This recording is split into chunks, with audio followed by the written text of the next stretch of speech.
Hey Chaver, what's going on? Welcome back to Babylon Talmud. Today we're studying Daf, which Daf are we studying again?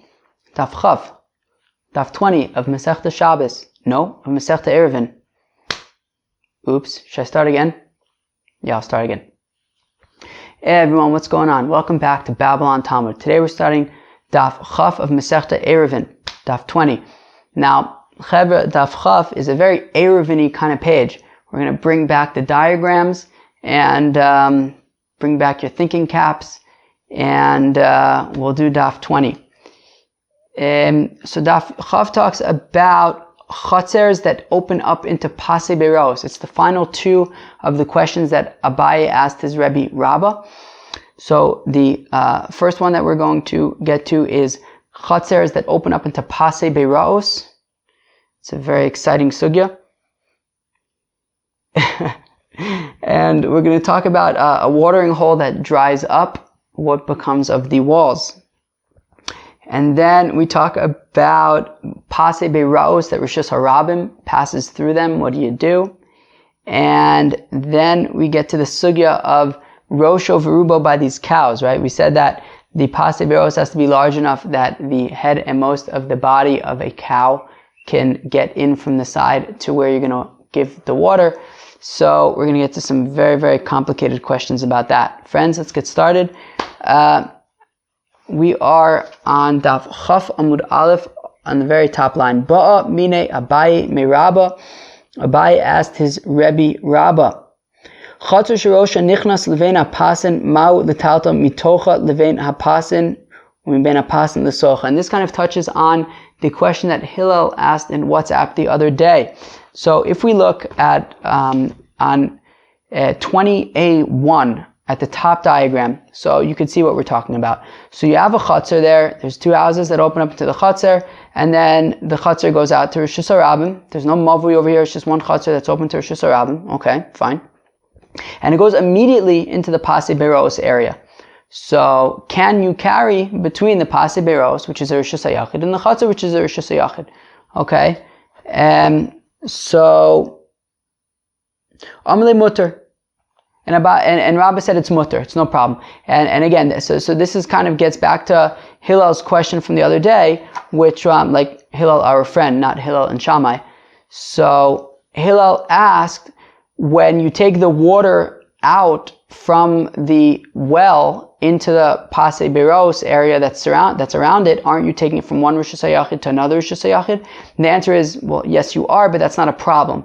Because the only problem when it comes to taking from one Rishus HaYachid to another Rishus HaYachid is when the first Rishus HaYachid is owned by Reuven and the second one is owned by Shimon. Right? From Rishus HaYachid to one person to Rishus HaYachid to belonging to another person. However, in the case of pasei bayraos, when you are extracting water from the well and bringing it out to the area, to the Rishus HaYachid around the well, it's not owned by two different people, it's all kind of just publicly available. And in this case as well. So, you have this Hatzer, assuming that the people who are in the Hatzer did a Ayruvin Hatzeris, whatever it is, meaning the assumption is that the Hatzer is owned by one party, okay? And the pasei bayraos aren't exactly owned by another party. They're just kind of like available in the Rishus HaRabim, and you make this pasei bayraos area. So because of that, it's no problem to carry from the Hatzer directly into this pasei bayraos and vice versa. Okay? So, back in the Gemara, let's start again from the beginning. But Amine Abaye me Rabbah. So Abaye asked from his Rebbe Rabbah, Chatzer shirosha nichnas levein apasin. A Hatzer that its entrance opens up directly into the pasei bayraos. What is the halacha vis-a-vis carrying from the Hatzer to the pasei bayraos, and from the pasei bayraos into this Hatzer? Amalei mutter, and Rabbah said, no problem. Fine. Now, shtayim mai. What if there are two Hatzers that open up into this pasei bayraos? Chaver, look at the diagram. So we're talking about on 20A1 on the bottom diagram. You could see you have this pasei bayraos, and opening up into the pasei bayraos are basically two chatzers, okay? Now, what's important to note is that you'll see that there is actually an entrance, a Pesach. Someone's blowing shofar. There's actually a Pesach between these two chatzers. So you can actually, right, so each chatzer individually is a Rishus HaYachid, okay? And it's a Rishus HaYachid that has a Pesach between them. So while you would be unable to carry from one chatzer to the other chatzer, you would be able to carry in each chatzer individually. And there is a possibility in this case to be able to do an Eruve Chatzeros, to be able to now carry from one chatzer to the other. And this is all going to kind of play a role here in this context, in this situation. Okay, so we basically right now, we have two chatzers that open up into a pasei bayraos area. Okay, so now, the assumption here is that you would be unable, certainly if you did not do it, if there was no Eruve Chatzeros between these two chatzers, okay, and therefore they're just two separate Rishus HaYachids, the assumption is that you would be unable to carry in the pasei bayraos area, because since the pasei bayraos is an area that's really used on a fairly frequent basis by both of these chatzeros, it's considered a place that's shared between them, and therefore you'd be unable to carry in the pasei bayraos. The question is going to be, what happens if they make an Eruv? And then it's really just considered like one Rishus HaYachid, one Hatzer really, that opens up into the pasei bayraos, and we said that one Hatzer opening into the pasei bayraos is okay. So what if they do an Eruve Chatzeris? Does that make a difference? So this is kind of like the direction that things are going. So, let's read it inside. Shtayim Mai. So what happens in this situation? We have two chatzers that now open into this pasei bayraos. So Amalei Aser. So Rabbah says it's no longer acceptable. You cannot carry from the chatzers into the pasei bayraos anymore. Amar Rav Huna, and now Rav Huna explains, Shtayim Asurin va'afilu ervu. That these two chatzers, you may not carry from them into the pasei bayraos, even if they made a Eruve Chatzeris, even if they all merge together so that it's considered as though both Chatzeros are jointly owned by everybody in the Chatzers, and it's just one Rishus HaYachid, still you would be unable to carry into the pasei bayraos. How come? Because we're concerned that maybe people will not realize that there's actually a Pesach in the wall in between the two chatzers, and on account of that Pesach is why they're allowed to make an Eruve Chatzeris together, merging all together, and now that's why they're able to carry in the pasei bayraos. People won't realize that. And Yomu, they're going to say, Eruv Mo'il Levena Pasin, that you're able to make an Eruv by way of the pasei bayraos. It's a little complex, but stick with me for a minute. We know, of course, that in the context of a mavui, when you have a chatzer on one side of the mavui and a chatzer on the other side of a mavui, and you have the mavui that's kind of a shared space in between, you're allowed to do a shitufei mevoos, and that enables everybody to be able to carry in the mavui. Now, people might think that it's a similar situation over here. They'll see that there are two chatzeres. Well, they'll also see that the people are carrying in the pasei bayraos, carrying in the chatzers. They'll say, oh, just like you could do a shitufei mevoos when you have chatzers on either side of a mavui, you can also do a sug shel, a kind of shitufei mevoos also when it comes to pasei bayraos. Right? That clearly what happened over here is that you have these two chatzers, they open up into a pasei bayraos, and I guess by way of this shared pasei bayraos area, they can do some kind of a shituf and enable carrying between the chatzers and the pasei bayraos. But the fact of the matter is that that is not the case. The fact of the matter is that the reason why they're able to carry here is because there's a Pesach in the wall in between these two chatzers, and by way of that Pesach, that is what enables them to do an Eruve Chatzeris. And once they've made an Eruve Chatzeris, that is why they can carry in the pasei bayraos, just like you can carry from the pasei bayraos into one Chatzer, that's a Rishus HaYachid. If they all join together, you can also carry in the pasei bayraos.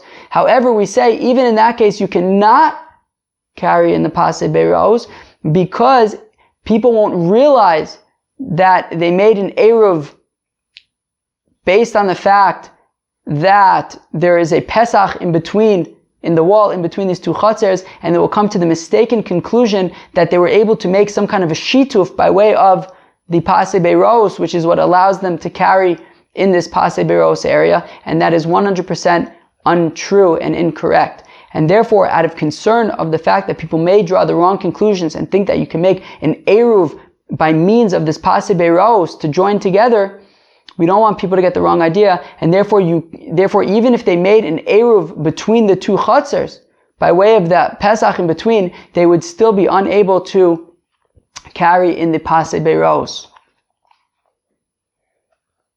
Rava Amar Eruv Mutter, whereas Rava says, forget about it. No, if they make an eruv, it's fine. Meaning, assuming that there was a Pesach in between the two, in between the two chatzers, and they made an eruv chatzeres, and now it's all considered one rishus hayachid. So then they can carry between the rishus hayachid and the pasei bayraos. What's the big deal? Amar le'Abai l'Rava Tanya d'Misayeh elach. Now Abai says to Rava, very cool, Rava, I can actually bring you a brisa that supports you, which is very interesting to me because, in the past, I think that when we've seen Abaye say to Rava that we have a brisa that supports you, often I think the gears has been changed to Rabba because Abaye's teacher was Rabba, whereas his colleague who he frequently argues with is Rava. So I think it often changes the text to Rabba because it makes more sense that his teacher is saying something and then he's bringing a support for his teacher. Whereas the person who's always arguing with, nothing against him, but I guess it makes not as much sense that it would be bringing supports for somebody who's arguing with. But in this case, Dafka, nobody changes the text. So, okay, Seder. So Rava said that as long as there is an Eruv, then you can carry in the pasei bayraos. So Abai says to Rava, I can even bring you a proof from a brisa. Hatzer. Shirosha echa nichnas levena pasen. Okay, so if you have a Hatzer that opens up into the pasei bayraos, muter l'talto mitocha levena pasen, you can carry from the Hatzer into the pasei bayraos, umibena pasen l'socha, and from the pasei bayraos into this Hatzer, no problem, from one rishus hayachid to another. Aval shtayim aser. But if you have two Hatzers that open up into the pasei bayraos, then you cannot carry between the pasei bayraos and these Hatzers. But wait, when do we say this? Shelo ervu, aval ervu mutarin. That is only if they didn't make an eruv. But if they made an eruv, so then you would be allowed to carry between them, just like Rava said. So 1 second, then this sounds like pretty, game over for Rav Huna.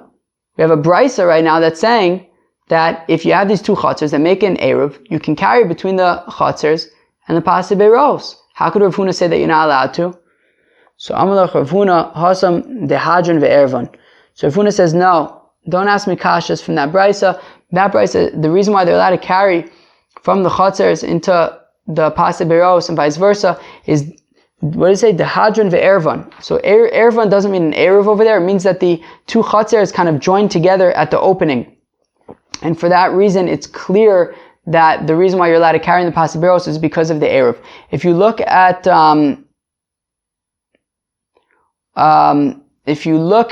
the diagram on 28.2, there's only one diagram over there. You can kind of see what this means, right? That by the entrance of this chatzer, there is shared space there's a Pesach between the two chatzeros, right? You can see that there's gap between the opening to this chatzer as well as where the divider between the two different chatzers begins, and they're joined, and the two chatzeros kind of merge together over there. And it's on account of that Pesach, which is what it makes it clear, because it's right by the opening, that the reason why the people from these chatzeros are able to carry in the pasei bayraos is because they must have made an eruv, and that's why they're allowed to carry.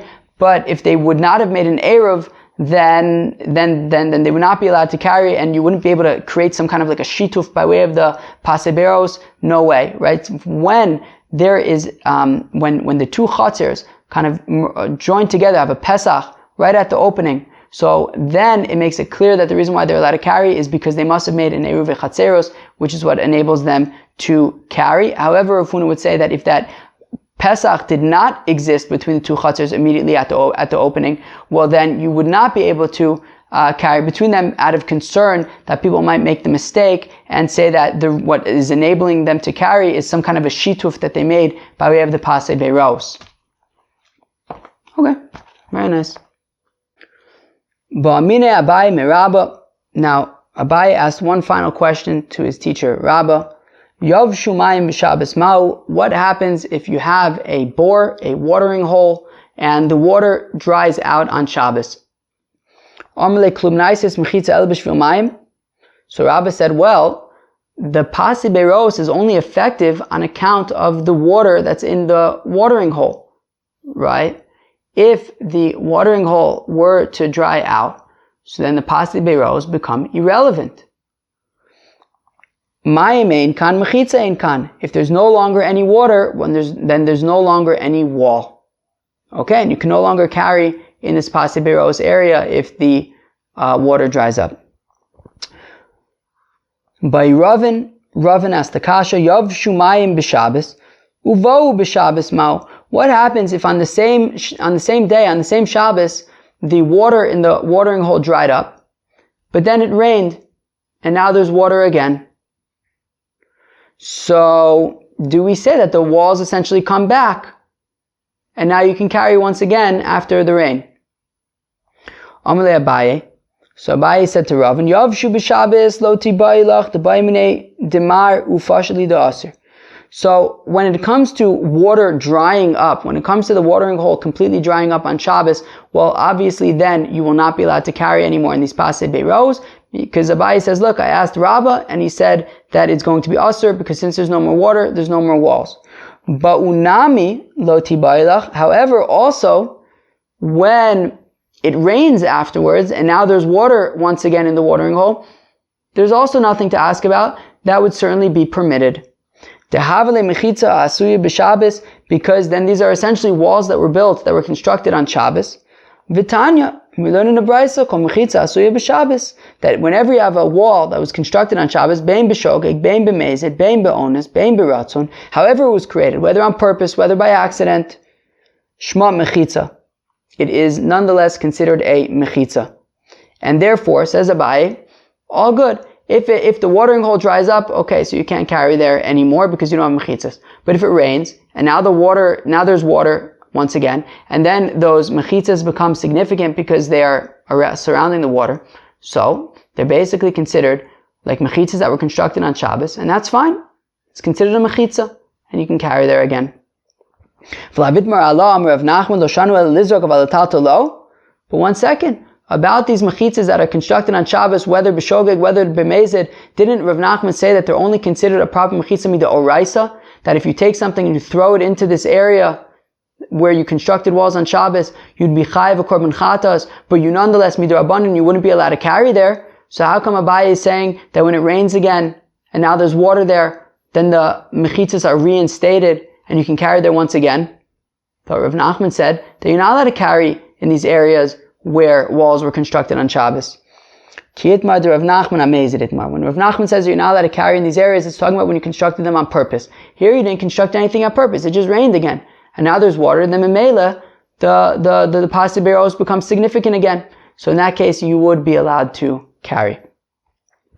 Amr Belazar, Hazorik Levein pasei bayraos, somebody who throws epis into the pasei bayraos, chayav.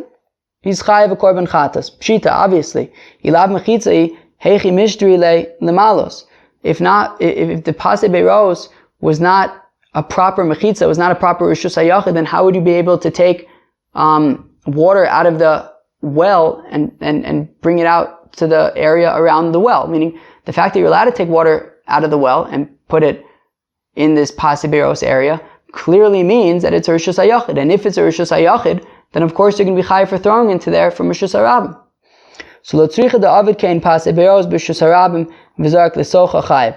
No, so what Rabbi Lazar is saying is that even if there's no well over there, ki'ilu, you take just 4 L-shaped corners and you construct this pasei bayraos area, but the interesting thing is that there's actually no well over there. And what Rabbi Lazar is saying is that even so, I mean, we've been saying up until now that the walls are only significant on account of the water. But Rabbi Lazar is saying that even in this case where there is no well and there is no water, still if you throw something into there, you're going to be chayav a korban chatas. Hanami pshita. So the Gemara says this is also obvious. Ilav de ba'ama mechitzi kabe bore echi mishtri le'letaltlei. Very interesting. So Rabbi Elazar so the Gemara wants to say this is also obvious that even if you construct pasei bayraos where there's no well, you'll still at least be chayav if you throw something into there, because it's still considered rishus hayachid. And the Gemara says that that's obvious because if this would not be considered a rishus hayachid, kilu, if constructing these 4 diomdin where there's no well would not be considered a rishus hayachid, well then how come when there is a well, all of a sudden it is considered rishus hayachid? It must be that, it's still considered rishus hayachid even if there's no well there, just that you can't carry in it, right? It's not considered significant for carrying unless there's a well over there. So l'tzricha afagav de kabakai barabim. So the Gemara says, no, the chiddush is that even though the rishus harabim passes through these pasei bayraos, still it's considered rishus hayachid and you're going to be chayav for throwing into there. So the Gemara says, yeah, but what's the chiddush? That the rishus harabim doesn't have any effect on the walls of the pasei bayraos. Rabbi Elazar already said this. As we learned in the Mishnah, Rabbi Yehuda Omer, if you had Rishus Harabim passing through this pasei bayraos, divert the Rishus Harabim so that it doesn't pass through the pasei bayraos anymore, so that it doesn't ruin the pasei bayraos. Whereas the Chacham say, no, it doesn't make any difference because the Rishus Harabim is not going to be mevatel the pasei bayraos. Rabbi Yochanan and Rabbi Elazar and Rabbi Yochanan and Rabbi Elazar say, that you see from here how strong these mechitzas of the pasei bayraos are. That even if Rishus Harabim is passing through them, it doesn't mess it up.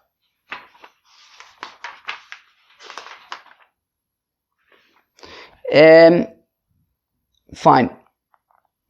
So, what do we see? So we see that Rabbi Elazar, we already know that Rabbi Elazar holds that even if Rishus Harabim passes through pasei bayraos, it's still considered rishus hayachid. So what's the chiddush by Rabbi Elazar saying over here that if you throw something into pasei bayraos that a Rishus Harabim is passing through, then you're going to be chayiv? We know this already.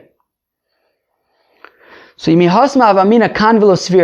So if we only had the case where the Chachamim said that you don't need to divert Rishus Harabim, and Rabbi Yochanan and Rabbi Elazar said that you see from here how strong the walls of the pasei bayraos are according to the Chachamim, but maybe he's just explaining the Chachamim's opinion, but maybe he disagrees, maybe he doesn't agree with the Chachamim.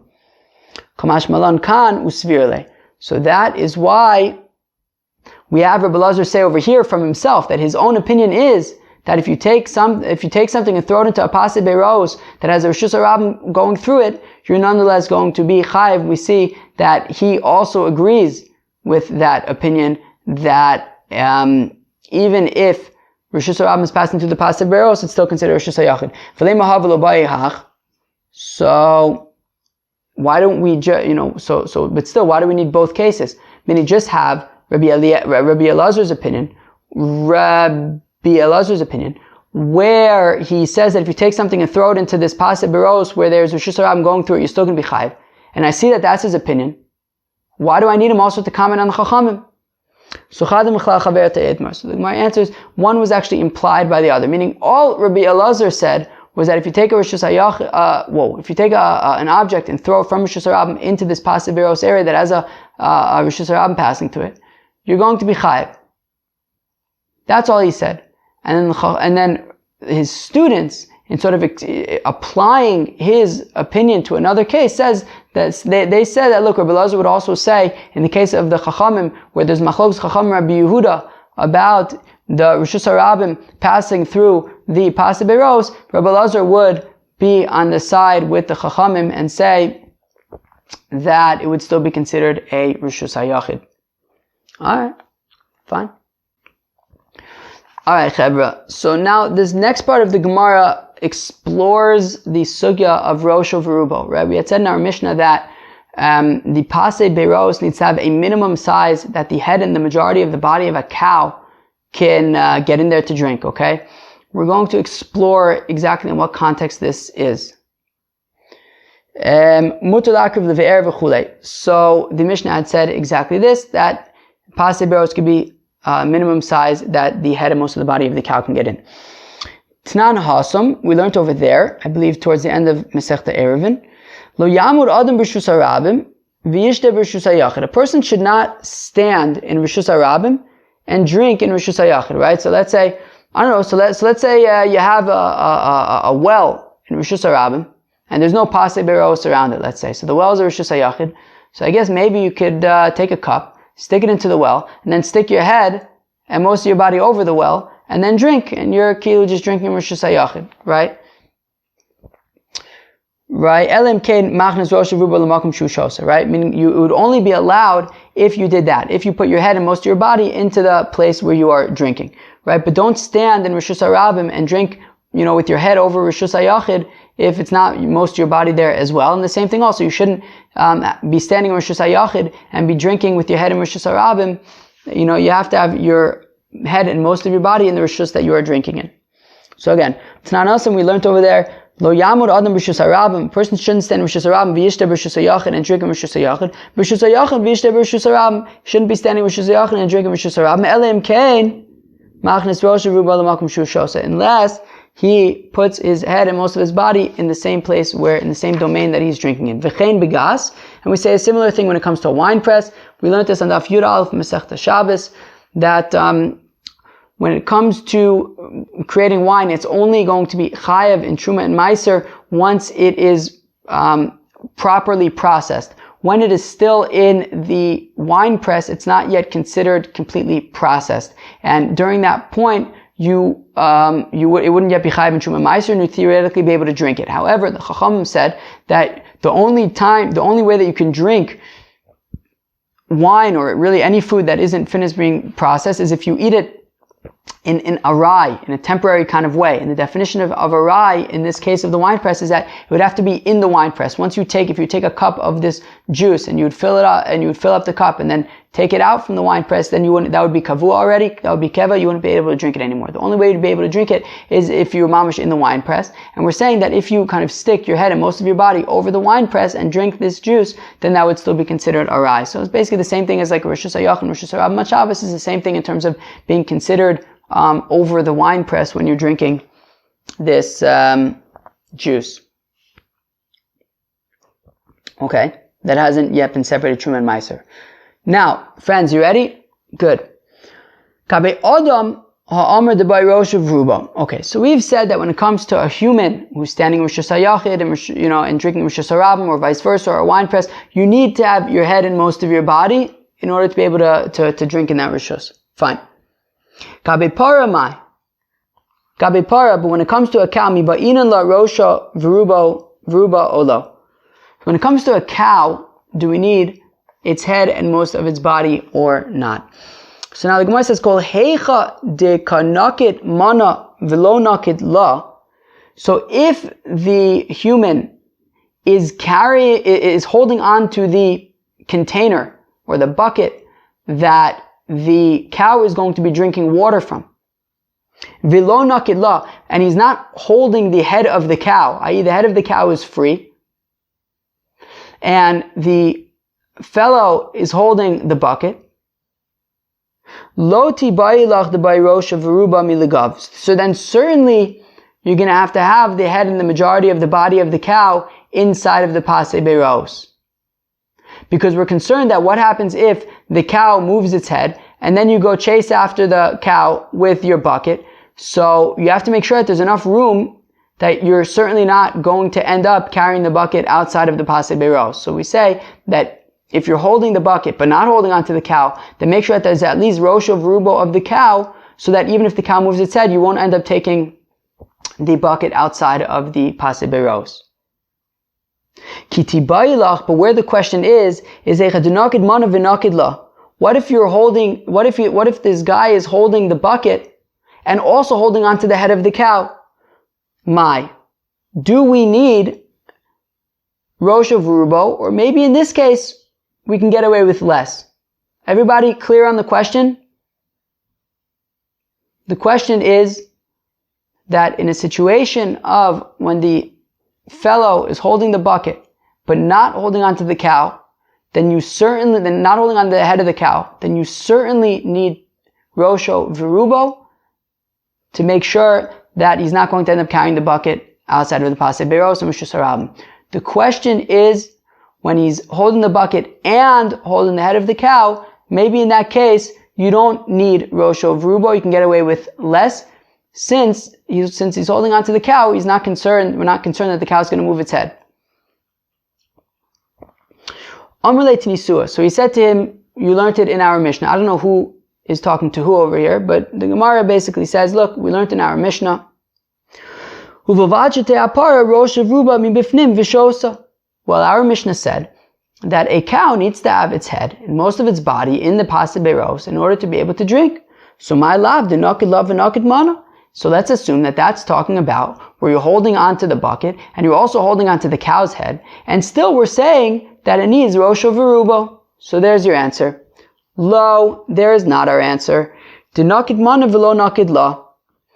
I'll argue that our Mishnah is talking about where he's holding onto the bucket, but he's not holding onto the head of the cow, and that is why you need Rosho Virubo. But maybe, if he was holding onto the bucket and holding onto the cow's head, maybe you wouldn't need Rosho Virubo, you can get away with less than that. Then the Gemara says, Mishari? But if he's holding the bucket and not holding onto the cow's head, is it actually permitted whatsoever? Ve'atanya. But we learn in a Brisa, Lo yimale adam mayim, v'yitem b'Shabbos lefnei behemto. A person shouldn't fill up a bucket with water on Shabbos and then, give the animal to drink from this bucket. Kilu, holding onto the bucket but not holding onto the animal. What he can do is he can fill up the bucket and pour it into some kind of drinking trough, and then the animal could drink on its own. And what the Gemara wants to assume from there is that you're actually not allowed whatsoever to have the situation where this person is holding the bucket but not holding on to the cow at all. And therefore, our Mishnah must be talking about where the fellow is holding onto the bucket and the cow and the head of the cow, and we're saying that you need Rosho Virubo.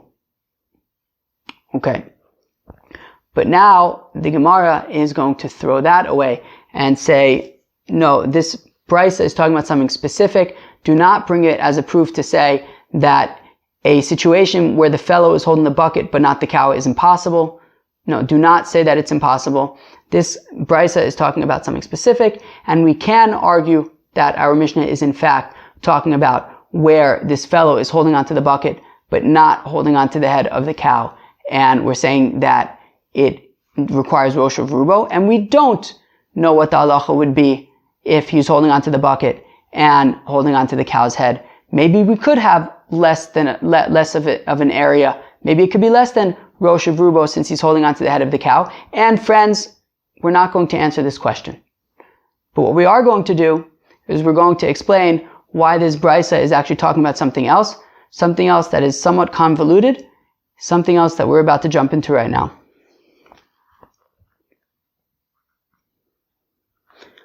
Ha'it marala, it was stated about that Brisa that when we say that you shouldn't hold on to the bucket while giving the cow to drink, it's talking about the following situation. Amar Abaye, said Abaye, hacha be'evus ha'omid b'rshus harabim. So this is talking about a trough, a feeding trough, that is in Rishus Harabim. You know what, maybe we should probably diagram this. Alright, let's diagram it. So this diagram is on 20b2, and you can kind of see there. So you have the cow, and it's in the barn, okay? So the cow is in this Rishus Yachid, okay? And the cow is in the barn. Now from the barn, there's like this feeding trough. Now, this feeding trough is 10 tfachim tall and 4 by 4 tfachim wide. So it's actually Rishus HaYachid, okay? Now this feeding trough then goes into this pasei bayraos area. Now the pasei bayraos is also a Rishus HaYachid, okay? So basically what this fellow wants to do is he wants to give, now in between the pasei bayraos and the barn, there's like a little bit of Rishus Harabim area, which is important, okay? So you have the cow is in the barn, the barn's Rishus HaYachid, Okay? Now, in between the barn and the pasei bayraos area, there's like a little bit of rishus harabim. Okay? Now, the thing is that there's this feeding trough that is like right outside the window of the barn, right? And it is 10 tefachim tall and 4 tefachim by 4 tefachim wide, so it's its own rishus hayachid. So basically, by way of this feeding trough, you kind of have like a continuous rishus hayachid, right, going from the window in the barn into the pasei bayraos. So as long as you kind of like stay within this feeding trough kind of area, so then you're staying in rishus hayachid. But if you go outside into this rishus harabim, well then you're in rishus harabim. So it kind of creates a kind of finicky situation. So what this fellow wants to do is he wants to fill up water from the well that's inside the pasei bayraos, and now the water's in his bucket. And what he's going to do is he's going to hold the bucket over the feeding trough, which is a rishus hayachid, right? So he's filling up the water from the well, which is a rishus hayachid, bringing it out to the pasei bayraos, which is a rishus hayachid, and then he's going to hold it over this feeding trough, which is a rishus hayachid, and he's going to very carefully now walk over to where the cow is. Now, by doing that, he's going to have to pass the rishus harabim, which is okay, because the bucket is still over the feeding trough, which is a rishus hayachid. Then he's going to let the cow drink. So, me'ikar adin, that's really fine. But we're concerned that maybe it could lead to a problem. Great. So let us read this again. So, Ha'it Marla, it was stated about it. Amar Abaye, Hacha be'evo sa'omid b'rishus harabim. Here we're talking about a trough that's in rishus harabim, i.e. it's outside of the window of the barn, and it's in rishus harabim. Gavoa yud tefachim ve'rochav daled, and it's 10 tefachim tall, and it's 4 tefachim wide. V'roshu echad nichnas levein hapasen. Now, one end of it, however, goes into the pasei bayraos. So now, me'ikar adin, as I described, you could really take the water from the well and get it all the way over to the cow without doing anything wrong. But we're concerned, that maybe once he gets to the other end of the trough where the cow's head is, maybe you'll notice that there is that the trough has some kind of problem with it, that it's broken somewhat. And he's going to go fix the trough. And what's he going to do to go fix the trough? He's going to put down the bucket in the rishus harabim. So now already it became a problem. He was being so careful to make sure that he kept his bucket in the rishus hayachid the entire time, but then he saw that there was a problem with the trough, and he ended up putting down the bucket in rishus harabim so he could fix the trough, and then he just carried from rishus hayachid to rishus harabim. That is the problem in that case. But then the Gemara says, 1 second. But would you be chayiv in such a case? Amar Rav Safra, Amar Rabbi Ami, Amar Rabbi Yochanan, that somebody who's moving around some items from one corner of rishus hayachid to another corner of rishus hayachid, and then he kind of changed his mind and he took him out to rishus harabim. Right, so he's pater, shlo akira mishar rishon l'chach. Because initially, when he picked up these items, he wasn't intending to bring them out to rishus harabim, and therefore, since that wasn't his intention, he's going to be pater. So if that's the case, so even in our case over here, with all of our interesting situations like pasei bayraos and wells and troughs that are rishus hayachids and cows and barns and buckets and issues and all that stuff, the fact of the matter is he shouldn't be chayav when he puts the bucket in the rishus harabim, since it wasn't his intention the entire time was to keep it in the rishus hayachid. So the Gemara says, yeah, but there's one more step to this. Is that after he fixes the trough, he's then going to take the bucket and put it back into the trough. And the bucket was in rishus harabim, and he's going to bring it into rishus hayachid. In that case, he actually intended to bring it, even if by mistake, he did intend to bring this bucket from rishus harabim to rishus hayachid, become ayal rishus harabim to rishus hayachid, and that's going to be a problem. Basically, what just happened in the Gemara said, basically, don't bring a proof from this convoluted case because it's a convoluted case. Okay? Initially, we wanted to say that what this case is teaching is that you would be unable to hold a bucket while you're feeding your animal. The Gemara says, no, let's not even go there. This case is talking about a mess where there was a well and a pasei bayraos and a rishus hayachid trough and a cow and a barn, and this guy was trying to be fancy. Just don't go there. Okay? But it's certainly not a proof to say that you're not allowed to hold a bucket and feed your animal. And therefore, if it's not a proof, then going back to our original question, I could argue that when I'm holding a bucket, I'm allowed to hold a bucket and feed my animal, even if I'm not holding onto the animal's head. And that's what our Mishnah is talking about. When it says that you need Rosha Verubo, it's talking about when you're holding the bucket but not holding onto the animal. What about when you're holding the bucket and holding the animal? Do you still need Rosha Verubo? Maybe you don't need as much. And the Gemara doesn't answer it. The Gemara does not answer it. Instead, it decides to ask the same question again, but slightly different. Okay, Chaver, you ready for the Gemara's new question?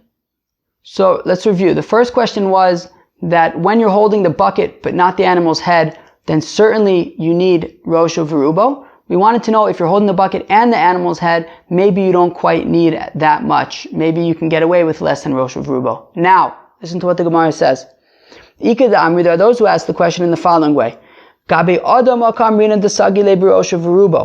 By a person, we said that it works. It's enough if he has Rosha Verubo in the Rishus where he is drinking. Gabe para, when it comes to a cow, misagila Rosha Veruba olo.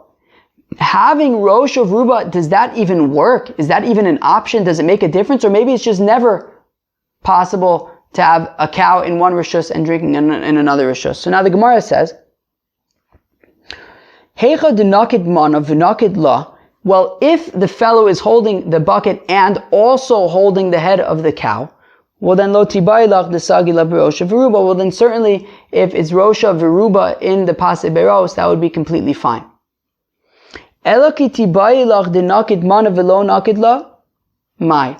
But what about if this fellow is holding on to the bucket but not holding on sirens. But what if the bucket is holding on to what if the fellow is holding on to the bucket but not holding on to the cow's head? If you have Rosha Veruba, does that even make a difference? Would that make it acceptable to give your cow to drink in this way? So the Gemara says, look, you already know the answer from our Mishnah. That our Mishnah says, look, the head and most of the body of the animal of the cow needs to be inside of the pasei bayraos and drink. So my lav de naked mana v'lo naked la. So let's say that the Mishnah is talking about when you're holding on to the bucket but not holding on to the head of the cow, and we're saying that Rosha Verubo does work there. So lo de naked mana v'naked la. No, rather, let's say that our Mishnah is talking about where you're holding on to the bucket and holding on to the head of the cow, and that is why Rosha Verubo is sufficient. But if you're holding on to the bucket but not holding on to the head of the cow, maybe then Rosha Verubo would not work, and you still wouldn't be able to give the cow to drink. This taka makes sense. Because if he was just holding on to the bucket but not holding on to the head of the cow, would that be permitted? Bichlal. We have this convoluted brisa. Don't fill up your bucket with water and then give it to your animal to drink. But you can fill it up and pour it out and then let the animal drink on its own. But you would be unable to hold the bucket and let the animal drink. But one second, it was said that ended up being a completely convoluted brisa. What makes it convoluted? Well, Amar Abaye. Friends, we're just going to go over the same thing, so don't get nervous. If you understood it the first time, then it's the same exact thing this time. So here it's talking about a trough that's in Rosh Hashanah, Kavoa Asar Tvachim V'Rochav Arba, that it's 10 Tvachim tall and 4 by 4 Tvachim wide, V'Rosh Nichnas Levena Pasin, and one end opens up into the pasei bayraos. The Zimnin the Chazle the Avos the Mekalkel, and he's going to want to do this fancy thing where he takes the bucket and makes sure to hold it over the Rishus Hayachid over this trough, and then he's going to realize that the trough is broken. V'asi the takune, and he's going to go fix the trough. v'dari leid davala bahadei, and then he's going to put down the bucket in Rosh Hashanah, v'kamapik Rosh Hashanah Rosh Hashanah, v'ki agavna mimchayev. And the Gemara says, yeah, but would you be chayev if you intended to keep Rosh Hashanah and accidentally took it to Rosh Hashanah? V'amar Rav Safra, Amar Rabbi Ami, Amar Rabbi Yochanan, same exact thing as before. Hamifanech hafatzav mizavas l'zavas v'nimlachaleim v'otzian potter, that if you're moving your stuff from one corner of Rosh Hashanah to another corner and you accidentally took it out to Rosh Hashanah, you can be potter. Shalaisa akira mishar rishon l'chach, that wasn't his initial intention. Elazin min demisakin la v'hadam ma'ayolei. But rather, no, but what happens after he fixes it, then he's going to take the bucket from Rosh Hashanah to Rosh Hashanah. It's going to be a problem. Whatever it is, that brisa is talking about its own thing. But don't bring it as a proof to say that you'd be unable to hold your bucket while the animal is drinking and you're not holding on to the animal's head. It has no implication for that. Therefore, what did we want to say? We were trying to figure out if you're holding the bucket and not holding onto the cow's head, would Rosh V'rubo be enough room to make that permitted? We tried to say from the Mishnah that maybe yes, then we said maybe no, but it's inconclusive.